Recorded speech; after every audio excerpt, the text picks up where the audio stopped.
give a warm Memphis welcome to Mr. Bryce Moore. Good evening, Memphis. Good to see you. I'll tell you what, Sean, I want to lose weight. I just keep remembering where I put it. Yeah, I tried getting in shape, but I got lost already. Y'all know that feeling when you have the urge to watch a movie?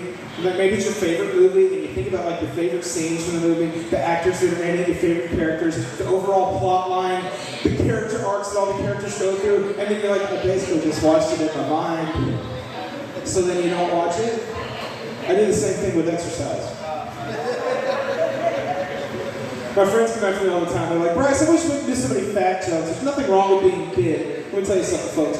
There is a problem with peeing on your own stomach. And you gotta be quick about cleaning that up, too.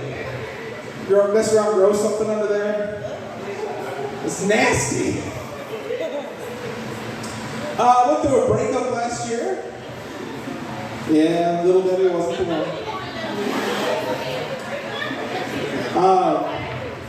Actually, this is true. Last year, I was trying to get with this girl who's been married twice. I've never so much as been on a date before.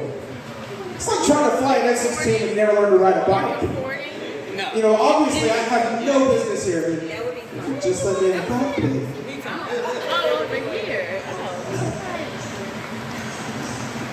Only trouble with all that was that she had been married twice.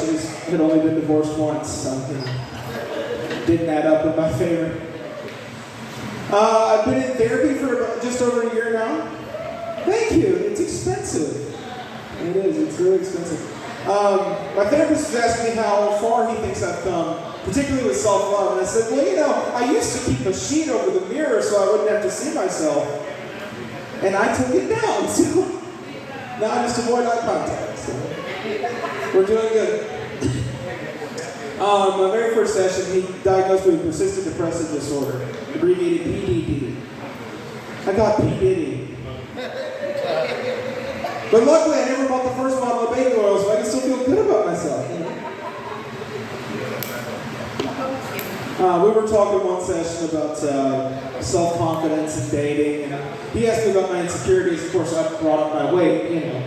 And he said, that's fair, but you're doing something about that, right? You're taking steps to improve that. And I have been. In fact, I lost about 30 pounds up to that point. Now, I found about like 50 more, but, you know.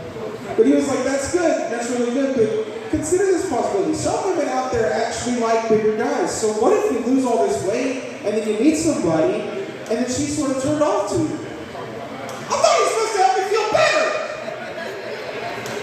Next, he's going to tell me some women also like depressed guys. I'll be out somewhere and somebody will be like, oh, he's cute, but he's entirely too happy. And he's got way too much self-respect. By the way, single ladies here tonight, if it does anything for you, I still have none. Let me prove it to you. I left the house looking like this. I look like a special needs superhero.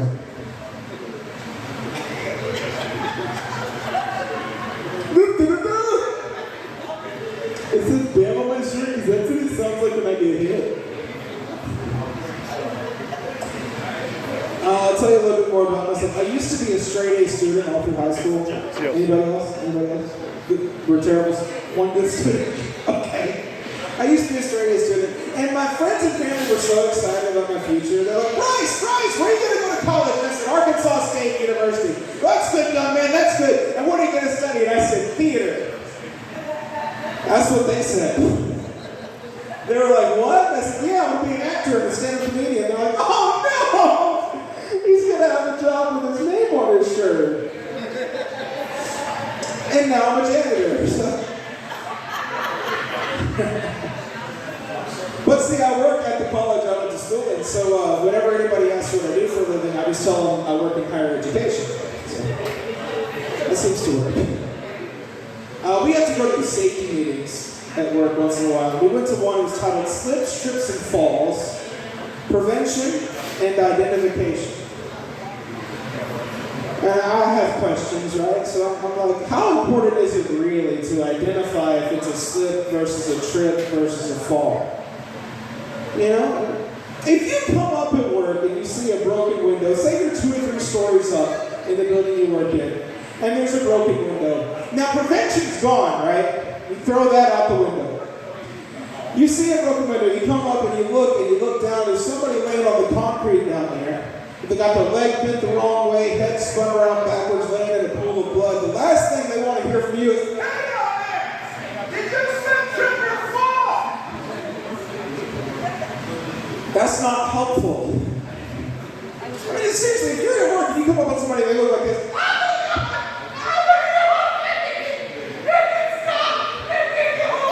I don't think it matters if it's a slip versus a trip versus a fall. That doesn't seem important to me.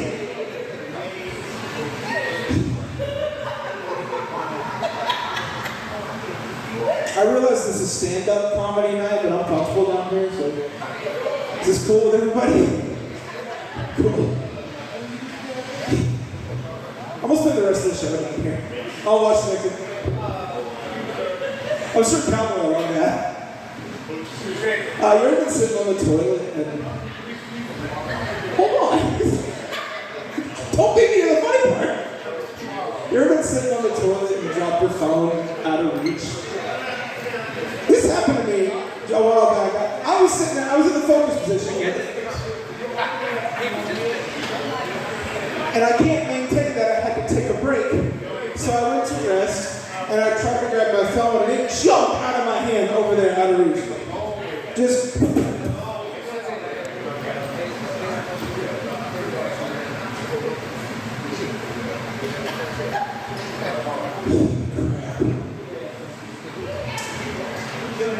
You know, I had a lot more faith in that bit before I told it just now, so I'm going to get up. Let's see. I got a question for y'all. Y'all help me out with this one. I need some opinions. If you're hosting a birthday party for children and there's going to be a blind kid at the party, when you go to do the pinata, do you give the blind kid a pair of gloves instead of a blindfold? I don't want any unfair advantages at this party. Did you like that one? You think a blind person's ever tried to read the rumble strip on the freeway? You're driving the whatever. What's it say? It says we're running off the road! That's what I get every time I hit the rumble strip, so it seems pretty accurate. Actually, I had a friend that died in a car accident, believe it or not, that was blind. It's tougher driving at night, you know. Their name was Diamante. And Diamante told me one day that they were thinking about getting a dog. And I said, oh, that's cool. What kind of dog do you want to get? And Diamante said, a red poodle. Huh, okay. Hey, Diamante, why do you, of all people, care what color your poodle is? Because, you know. They said it looks better in the sun. Huh. Hey, Diamante, why do you, of all people, care what your dog looks like in the sun? They answered me with a middle finger. Pointed the wrong way. They tried. You ever been out in public somewhere and you meet somebody that recognizes you and knows you super well? They know like your entire life story, your whole family, everything about you, and for the life of you, you cannot figure out who they are and how you know them. You never seem to be on the other end of that, do you? It never happens to me. So here's what I'm going to start doing. I'm going to start walking up to complete, perfect strangers and ask them super personal questions. It's like, hey, good to see you. How was the operation? Have you had a bowel movement yet? What color?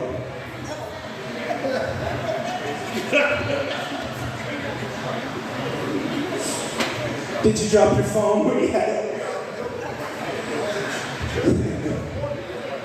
I read somewhere a couple of years ago that parents are being advised during the summertime to put something important in the back seat of their car so that they don't forget their children back there. Let me say that again. Parents are being advised to put something important in the back seat of their car so they don't forget their children back there. I couldn't believe this. I had to go to Google. Sure enough, kidshealth.org.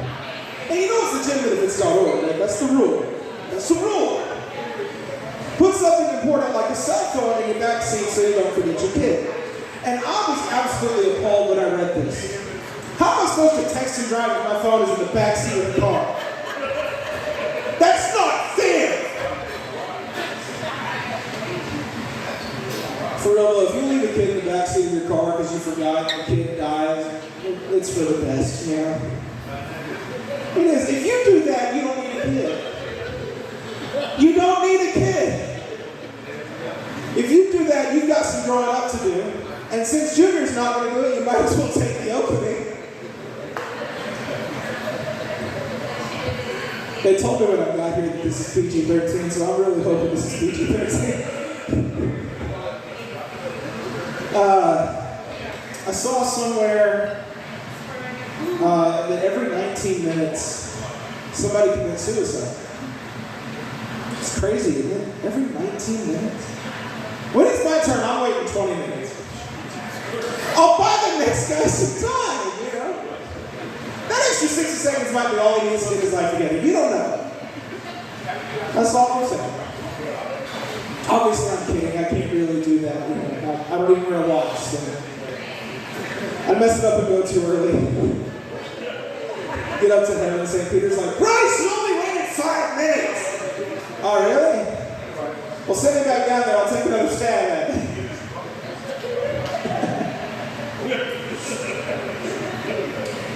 You ever consider the ramifications of taking your own life? You ever think about it? You don't think about it? None of y'all think about it? Fair enough. I think about it from time to time. That sounds way more messed up than I meant to. I think about it because I'm like, what if you do it? If you did kill yourself, people are going to find your body eventually, unless nobody loves you. But people are going to find your body eventually. They're going to see what you chose to look like on your last day and in your final moments.